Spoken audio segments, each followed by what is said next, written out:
আমার আজকের এই স্বরচিত কবিতাটি উৎসর্গ করছি সেই সব মানুষদের যারা দুচোখে নতুন ভোরের স্বপ্ন নিয়ে ঐতিহাসিক পালাবদলে সামিল হয়েছেন। কবিতাটির নাম কাল থেকে যা যা হবে না। কাল থেকে বাজারে দোকান খুললে চাঁদা তুলতে আসবে না, নেতার ছেলেটা স্লিপ হাতে দাঁড়াবে না। কাল থেকে হাসপাতালের গেটে বেডের জন্য কোনো দাদাকে ধরতে হবে না। কাল থেকে স্কুলের ফর্মের সাথে ডোনেশনের রসিদ গুছবে না। কাল থেকে অটো স্ট্যান্ডে টোটো স্ট্যান্ডে রুটের নামে দাদাগিরি চলবে না, চাকা ঘুরতে কমিশন লাগবে না। কাল থেকে আপনার স্বপ্নের বাড়ি বানাতে সিন্ডিকেটের সিলমোহর পড়বে না। কাল থেকে উৎসবের সময় খাবার স্টল দিতে ক্লাব থেকে চাঁদার জুলুম করবে না।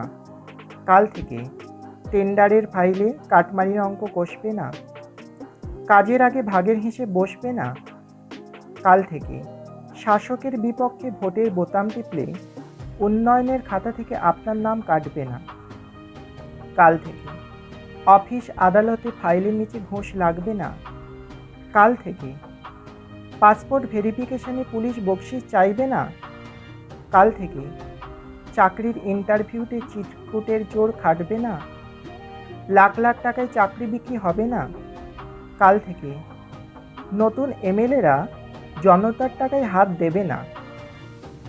একতলা বাড়ি রাতারাতি তিনতলা হবে না, 5 বছরে সম্পত্তির পাহাড় গড়বে না। কাল থেকে নেতার ছেলেরা প্রাইভেট স্কুলের গাড়ি চড়বে না, বায়না ধরবে সরকারি স্কুলে ভর্তি না করলে ভাত খাবে না। কাল থেকে থানায় অভিযোগ জানাতে গেলে ধমক জুটবে না, চাটা না খাইয়ে বাড়ি ফিরতে দেবে না। কাল থেকে আদালতের দরজায় তারিখ পে তারিখ কেস ঝুলবে না, বিচারের ফাইল উইয়ে কাটবে না।